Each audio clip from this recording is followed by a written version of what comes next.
Hello, I'm Ken Robinson. I always describe myself as an educator because I am. I've worked in education systems all my life. I've worked with school systems. I've taught in universities and helped in the training and professional development of teachers in different parts of the world as well. And these days I write and get asked to talk quite a lot and run workshops. I've written a lot about creativity, and people often say that you can't teach creativity and you can't assess it. I remember once working with a political group in the UK, and the then Secretary of State for Education said to me, of course, the trouble about creativity is that you can't define it.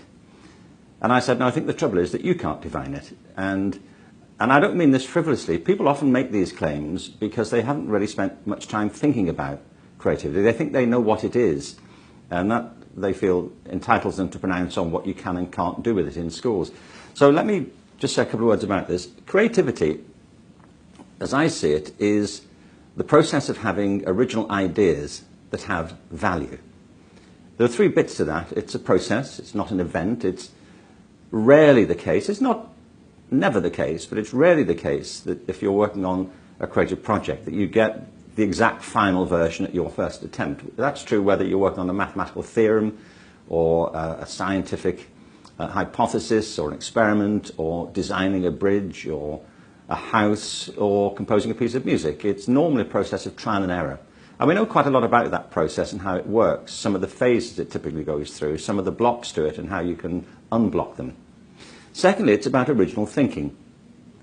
It doesn't have to be original to the whole world, but it certainly has to be original to you. It may be original to your peer group. It may sometimes break the way people have thought about something since the beginning of time, but it's not a requirement of creativity that it has to be new to the planet. And thirdly, it's about value, and people often contest this and say, well, whose values? And that's exactly the point. All creative processes involve evaluation, making judgments about whether it feels right. You can see it, you know, if you're writing a poem or if you're doing a design or planning a speech. Is that right? You're crossing it out, doesn't feel right, it's not really what I mean, I'm not sure that's quite the way to go. So you're making judgments all the time. So creativity isn't some freewheeling process from start to finish. There's often an early stage to it where you're brainstorming, hypothesizing, but then it's work, it's crafting, and it's trying again and trying to get it right. So that's how I define it. Now, the thing is about creativity that you can be creative in anything. People often say they're not creative. What they mean very often, in my experience, is they're not very arty. You know, they can't play an instrument, or they don't paint, or they don't do theatre or dance. All those things in the arts can be very, very creative. But you can be creative in anything. You can be a creative mathematician, a creative chemist, a creative physicist, a creative cook, chef, you name it. Anything that involves human intelligence is a scene of possible creative achievement.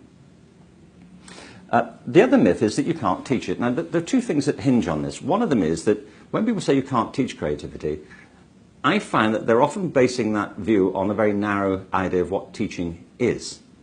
If by that they mean you can't teach creativity like you can teach somebody the sequence of traffic light changes, or you can't teach people creativity like how to drive a car, well, there's some truth in that. It's not a complete truth.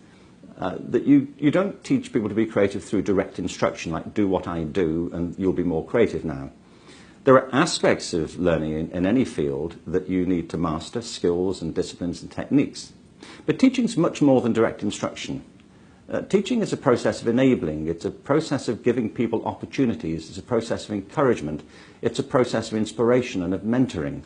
And I've been involved in projects all around the world, in academies and other places, where it's demonstrably true that gifted teachers help people to discover their creative talents, to nurture them and to hone them, and to become more creative as a result.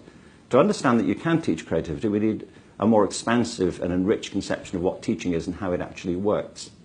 And when people say you can't assess it, it's not true either. I think it's because people, again, often operate on a narrow conception of creativity, that it's just some freewheeling process that any idea will do.